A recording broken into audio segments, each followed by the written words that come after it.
ಪೂಜ್ಯರು ನಮ್ಮನ್ನು ಉದ್ದೇಶಿಸಿ ಆಶೀರ್ವಚನ ನೀಡಿದ್ದಾರೆ. ದಯವಿಟ್ಟು ತಾವೆಲ್ಲರೂ ಶಾಂತತೆಯನ್ನು ಕಾಪಾಡಿಕೊಂಡು ಶ್ರೀಗಳ ಆಶೀರ್ವಚನವನ್ನು ಆಲಿಸಬೇಕಾಗಿರುತ್ತದೆ.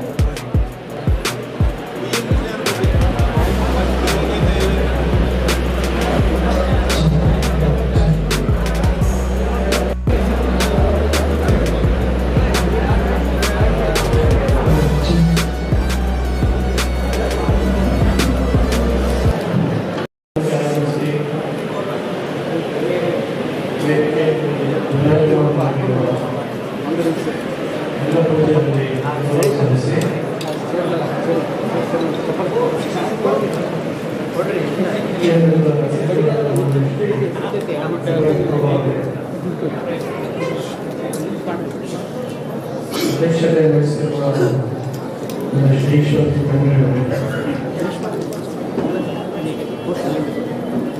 ಈ ಕಾರ್ಯಕ್ರಮದ ಕೇಂದ್ರ ವ್ಯಕ್ತಿಗಳಾದಂತಹ ಪಾಟೀಲ್ ಅವರೇ,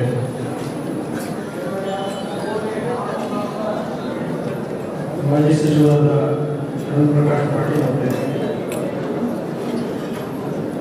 ಲಿಂಗಪ್ಪನವರೇ, ವಾಸ್ತವ್ಯ ಮೋದಿಯವರೇ ಮತ್ತು ಚಂದ್ರಬಸಪ್ಪ ಪಾಟೀಲ್ ಅವರೇ,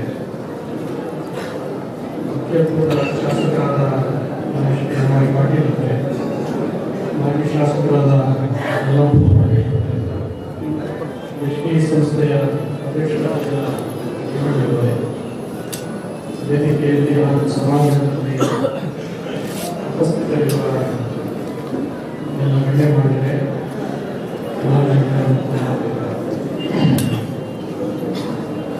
ಇದೊಂದು ಮರೆಯಲಾಗದಂತಹ ಗೌರವ ಸಮಾರಂಭ. ಯಾಕಂದರೆ ಅನಂತನಂತಹ ತಾಲೂಕಿನಲ್ಲಿ ಮಹಾಸಭೆಯಿಂದ ನಿರ್ಮಾಣ ಆಗಿರುವ ಅಷ್ಟೊಂದು ಭವ್ಯವಾದ ಸಭಾಭವನದಲ್ಲಿ ನಾವೆಲ್ಲ ಕುಳಿತುಕೊಂಡಿರೋದೇ ಭವ್ಯವಾದ ಸಮಾರಂಭಕ್ಕೆ.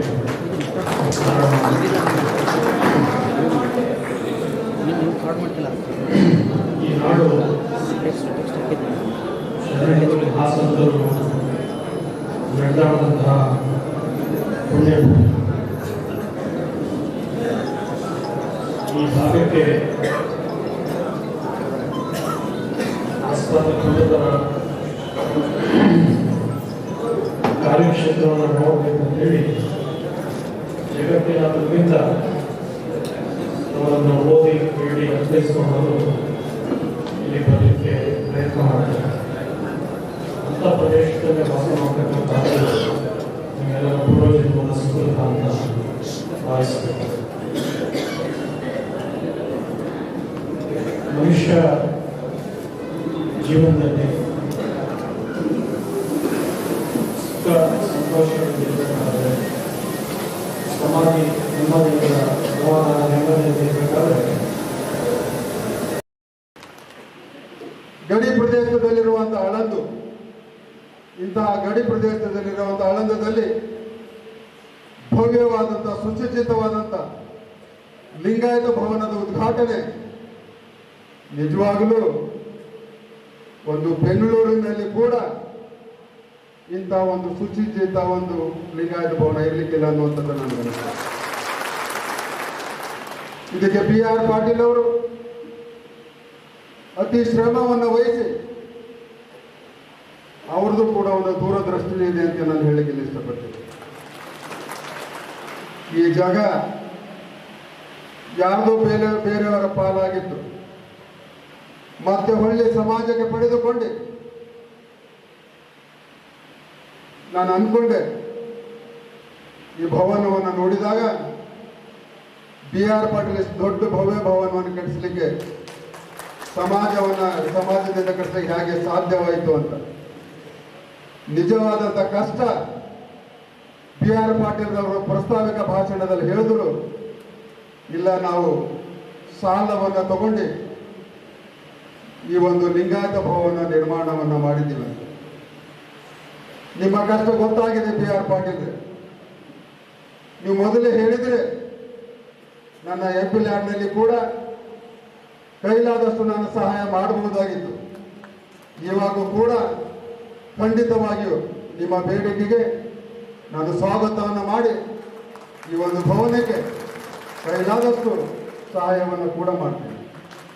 ಅಷ್ಟೇ ಅಲ್ಲ, ರಾಜ್ಯ ಸರ್ಕಾರದಲ್ಲಿಯೂ ಕೂಡ ನೀವು ಮಾಜಿ ಶಾಸಕರಾಗಿದ್ದೀರಿ. ಸರ್ಕಾರದಲ್ಲಿರುವಂಥ ಎಲ್ಲರೂ ನಿಮಗೆ ಅತಿ ಚಿರಪರಿಚಿತವರು ಇದ್ದಾರೆ. ಈ ಒಂದು ಭವನಕ್ಕೆ ಸರ್ಕಾರದ ವತಿಯಿಂದಲೂ ಕೂಡ ಇನ್ನಷ್ಟು ನಿಮಗೆ ಸಹಾಯ ಮಾಡಲಿಕ್ಕೆ ನಾನು ಸದಾ ಸಿದ್ಧನಿದ್ದೇನೆ. ಮತ್ತು ನಿಮಗೆ ಸರ್ಕಾರದ ಮುಖ್ಯಮಂತ್ರಿಗಳ ಹತ್ರ ಒಯ್ದು ಈ ಒಂದು ಭವನಕ್ಕೆ ಆರ್ಥಿಕ ಸಹಾಯ ಮಾಡಲಿಕ್ಕೆ ಕೂಡ ನನ್ನ ಪ್ರಾಮಾಣಿಕ ಪ್ರಯತ್ನವನ್ನು ಇರ್ತದೆ. ಇವತ್ತು ಸಮಾಜವನ್ನು ಅನೇಕ ಸಂಘಟನೆಗಳ ಮುಖಾಂತರ ಒಳ್ಳೆ ಕೆಲಸಗಳನ್ನು ನಡೀತಾ ಇದೆ. ಆದರೆ ಎಲ್ಲ ಸಂಘಟನೆಗಳು ಒಂದೇ ದಿಕ್ಕಿನಲ್ಲಿ ಒಂದೇ ಗುರಿಯಲ್ಲಿ ಕೆಲಸ ಮಾಡಿದರೆ ಸಮಾಜದಲ್ಲಿ ಅಪಸ್ವರ ಅನ್ನುವಂಥದ್ದನ್ನು ಆಗಲಿಕ್ಕೆ ಸಾಧ್ಯ ಇಲ್ಲ. ಇವತ್ತು ನನಗೆ ಒಂದು ವೀರಶೈವ ಲಿಂಗಾಯತದ ಹುಡುಗ ಅಂತ ಕೇಂದ್ರದಲ್ಲಿ ಮೊನ್ನೆ ನರೇಂದ್ರ ಮೋದಿಯವರು ಸಮಾಜಕ್ಕೆ ಒಂದು ಪ್ರತಿನಿಧಿತ್ವ ಒಂದು ಕೇಂದ್ರ ಸಚಿವರಲ್ಲಿ ಸಿಗಬೇಕು ಅನ್ನುವಂಥದ್ದನ್ನು ಇವತ್ತು ನಿಮ್ಮೆಲ್ಲರ ಒಂದು ಆಶೀರ್ವಾದ ಒಂದು ಆಶಯದಂತೆ ನನಗೆ ಕೇಂದ್ರದಲ್ಲಿ ಸಚಿವನಾಗಿ ಕೆಲಸ ಮಾಡಲಿಕ್ಕೆ ಅವಕಾಶವನ್ನು ಕೊಟ್ಟಿದ್ದಾರೆ.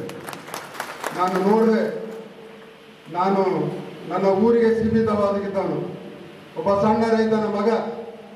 ಸಂಸದನಾದ್ಮೇಲೆ ಜಿಲ್ಲೆ ಮತ್ತು ಈ ಕಲಬುರಗಿ ಜಿಲ್ಲೆ 2 ತಾಲೂಕಿಗೆ ಸ್ವಲ್ಪ ನನ್ನ ಪರಿಚಯವಾಯಿತು.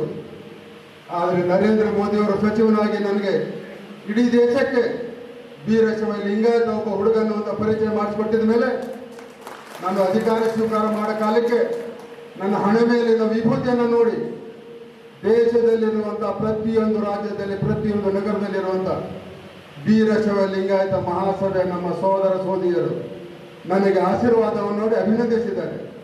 ಅಂದಿನಿಂದ ನನ್ನ ಮನಸ್ಸಿನಲ್ಲಿಯೂ ಕೂಡ ಒಬ್ಬ ಸಮಾಜದ ವ್ಯಕ್ತಿ ಅಧಿಕಾರಕ್ಕೆ ಏರಿದಾಗ ಎಷ್ಟು ಆನಂದಿಸ್ತಾರೆ, ಎಷ್ಟು ಸಂತೋಷವನ್ನು ಪಡ್ತಾರೆ. ನಾನು ಯಾರಿಗೂ ಪರಿಚಯ ಇರಲಿಲ್ಲ, ನಾನು ಅವರನ್ನು ಗುರುತಿಸುವಂಥದ್ದು ನನ್ನ ಪರಿಚಯ ಇರಲಿಲ್ಲ. ಆದರೂ ಕೂಡ ಸಮಾಜದ ಎಷ್ಟು ಅಭಿಮಾನ ಮತ್ತು ಪ್ರೀತಿಯನ್ನು ನಾನು ಕಳೆದ 6 ತಿಂಗಳು, ಇವತ್ತಿಗೆ 6 ತಿಂಗಳ ನನ್ನ ಸಚಿವನಾಗಿ ಇದೇ ಜುಲೈ 7ರಂದು ಆ ಒಂದು ತಾರೀಕಿನಿಂದ ಇಲ್ಲಿಯವರೆಗೆ ಇಡೀ ದೇಶದಲ್ಲಿ ಎಲ್ಲಿ ನಮ್ಮ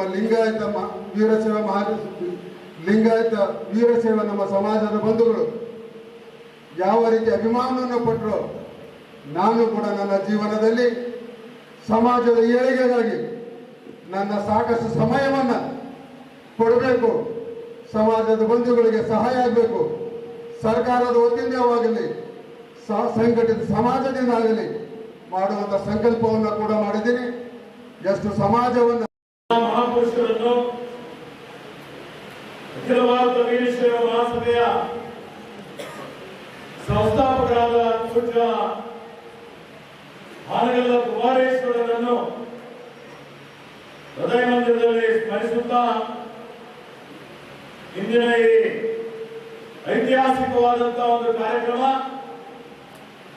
ಈ ಕಾರ್ಯಕ್ರಮದ ದಿವ್ಯ ಸಾನ್ನಿಧ್ಯ ವಹಿಸಿರುವ ನಮ್ಮೆಲ್ಲರ ಮಠಾಧೀಶರಲ್ಲೇ ವಿರಳಾದಿ ವೀರರಲ್ಲೇ ಒಬ್ಬರು ಪೂಜ್ಯ ಜಗದ್ಗುರು ಶಿವರಾತ್ರಿ ದೇಶಿಕೇಂದ್ರ ಮಹಾಸ್ವಾಮಿಗಳವರಿಗೆ ನನ್ನ ಭಕ್ತಿಪೂರ್ವಕ ಪ್ರಣಾಮಗಳನ್ನು ಸಲ್ಲಿಸುತ್ತಾ ಸಮಾರಂಭದ ನೇತೃತ್ವ ವಹಿಸಿರುವ ಈ ಒಂದು ನಮ್ಮ ಅಖಿಲ ಭಾರತ ವೀರಶೈವ ಮಹಾಸಭೆ ತಾಲೂಕುಗಳ ಅಧ್ಯಕ್ಷರಾದ ಪೂಜ್ಯ ಅಭಿನವ ಶಿವಲಿಂಗ ಮಹಾಸ್ವಾಮಿಗಳವರಿಗೂ ನನ್ನ ಭಕ್ತಿಪೂರ್ವಕ ಪ್ರಣಾಮಗಳನ್ನು ಸಲ್ಲಿಸುತ್ತಾ ವೇದಿಕೆ ಮೇಲೆ ಬಹಳಷ್ಟು ಜನ ಪೂಜ್ಯರು ಆಸೀನರಾಗಿದ್ದಾರೆ. ಎಲ್ಲಾ ಪೂಜ್ಯರಿಗೆ ಭಕ್ತಿಪೂರ್ವಕ ನಮನಗಳನ್ನು ಸಲ್ಲಿಸಿ ಈ ಒಂದು ಕಾರ್ಯಕ್ರಮದ ರೂವಾರಿಗಳು, ಕೇಂದ್ರ ಬಿಂದುಗಳು, ಹಿರಿಯರು, ಬಹಳ ಪ್ರಗತಿಪರ ವಿಚಾರ ಉಳ್ಳಂತವರು, ಈ ಭಾಗದ ಅಭಿವೃದ್ಧಿಗಾಗಿ ಅಭಿವೃದ್ಧಿ ಶ್ರಮ ಮಾಡಿದಂತ ಹಿರಿಯರಾದ ಮಾನ್ಯ ಶ್ರೀ BR ಪಾಟೀಲ್ ಸಾಹೇಬರೇ, ಈ ಕಾರ್ಯಕ್ರಮಕ್ಕೆ ಮುಖ್ಯ ಅತಿಥಿಗಳಾಗಿ ಆಗಮಿಸಿದಂತ ಕೇಂದ್ರದ ರಾಜ್ಯ ಸಚಿವರಾದಂತ ಸನ್ಮಾನ್ಯ ಶ್ರೀ ಭಗವಂತ ಕುಮಾರ್ ಅವರೇ, ಶಾಸಕ ಮಿತ್ರರಾದಂತ ಹಿರಿಯರಿದ್ದಾರೆ, ಇವತ್ತು ನಮ್ಮೆಲ್ಲರಿಗೆ ಮಾರ್ಗದರ್ಶಕರಾದಂತ ಮಾನ್ಯ ಶ್ರೀ